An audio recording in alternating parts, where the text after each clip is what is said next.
Bismillahirrahmanirrahim. Ruzunu artıran səbəblər nədir? Hansı əməllər bizim ruzumuzu artıra bilər? Dinimizdə Peyğəmbər və onun əhl-i beyti, Allahın salamı olsun onlara, onların hikmətli kəlamlarında Ayətullah Seyyid Əli Mövlana Təbrizinin kitabına əsasən ruzunu artıran səbəbləri diqqətinizə çatdırır. 1.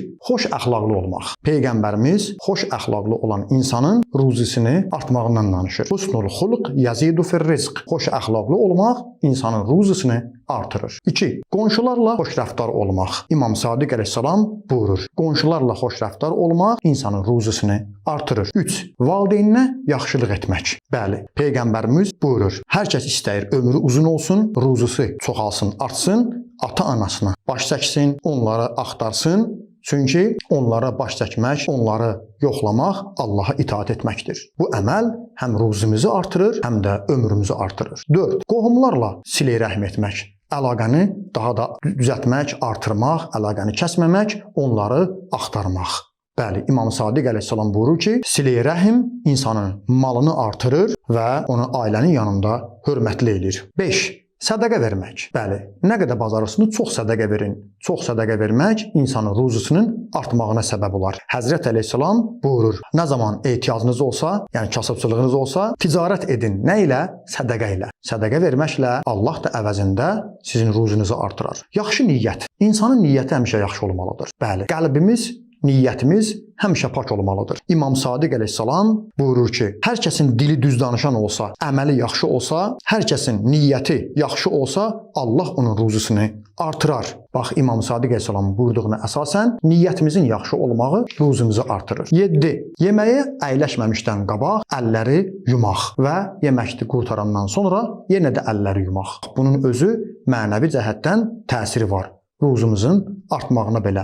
İmam Sadiq əleyhissalam öz hikmətli kəlamında yeməkdən qabaq və yeməkdən sonra hər kim əllərini yuyarsa, onun ruzusunun artmağını demişdir. Evdə olan yemək qablarını yumaq və xüsusilə bu məsələ ruzumuzə təsiri var. Qablar qaldıqca mənəvi cəhətdən ruzumuza təsir göstərir. İmam Sadiq əleyhissalamın özü evinin kandarını süpürməyi və qabları yumağın ruzunun artmağına səbəb olduğunu buyurur. İmam buyurur ki, hər kəs evinin kandarını süpürsə, yaxud da evini süpürüb təmizləsə, evdən yəni toz torpağı aradan aparsa, qabları yusa, evi təmiz saxlamaq insanın ruzusunu artırar. 10. Süfrənin kənarında düşən o kiçik parçaları, yemək parçalarını, çörək parçalarını süfrənin kənarından götürüb yemək. Bəli, bu bərəkətin və ruzunun artmasına səbəb olar. Sanki Allaha bu əməli ilə insan bildirmək istəyir ki, Allahın verdiyi hər bir ruzunun qədrini bilir. İmam Sadiq əleyhissalam bir yerdə yemək yedik, süfrəni götürdülər. İmam yeməyin kənarında düşən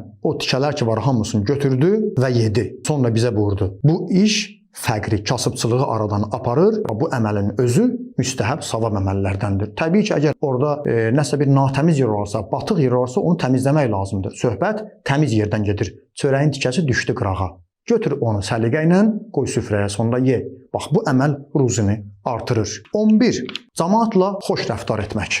Bundan öncə biz dedik, insanın ruzusunu artıran səbəblərdən biri də insanlarla mehriban, xoş rəftar etməkdir və onlara şirin danışmaqdır, xüsusilə xoş danışmaq. 12. Zəiflərə, əlsiz ayaqsızlara əl tutmaq. Peyğəmbərimiz buyurub, gücsüzlərə, zəiflərə, əlsiz ayaqsızlara o hörmət edin. Çünki siz onların bərəkəti ilə ruzu alırsınız, sizə ruzu verilir və sizə kömək olunur. Əlsizlərə, ayaqsızlara, zəiflərə kömək edin ki, sizə də kömək olunsun və ruzunuz artsın. 13. Evdə xərclər zamanı, evin xərcləri zamanı orta yolu tutmaq, bəli, mütədil olmaq. İmam Sadiq əleyhissalam buyurur, mən öz öhdəmə götürürəm o kəs ki, öz evinin xərcində iqtisad, yəni orta həddi riayət etsə, o heç vaxt kasıblamasın.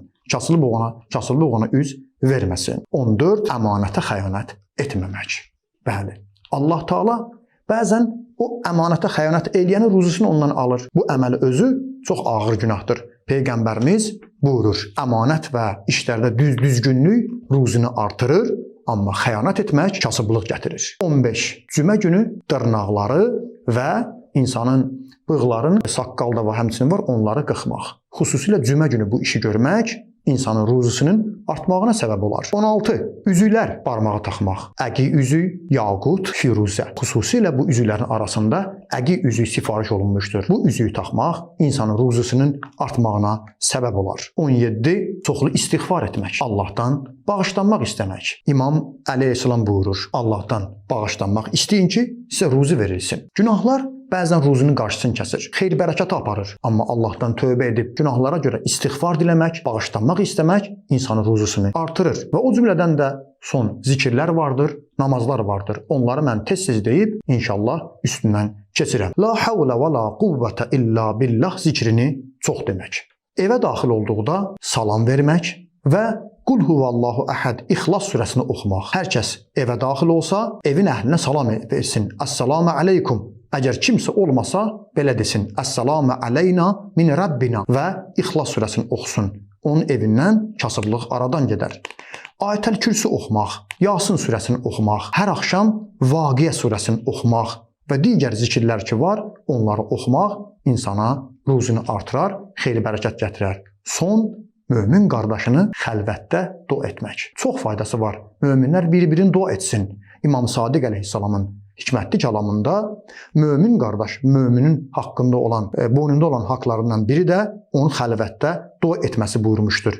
Və bu iş o bilmədən gizlində qardaşını yad edib xəlvətdə ona dua edərsənsə, Allah ruzunu artırar və bəlaları dəf edər. Və son, gecə namazı qılmaq, namazlar arasında xüsusilə gecə namazı insanın ruzusunu artırır və İmam Hüseyn əleyhissalamın ziyarətinə getməyin faydalarından biri də insanın ruzusunun artmasıdır.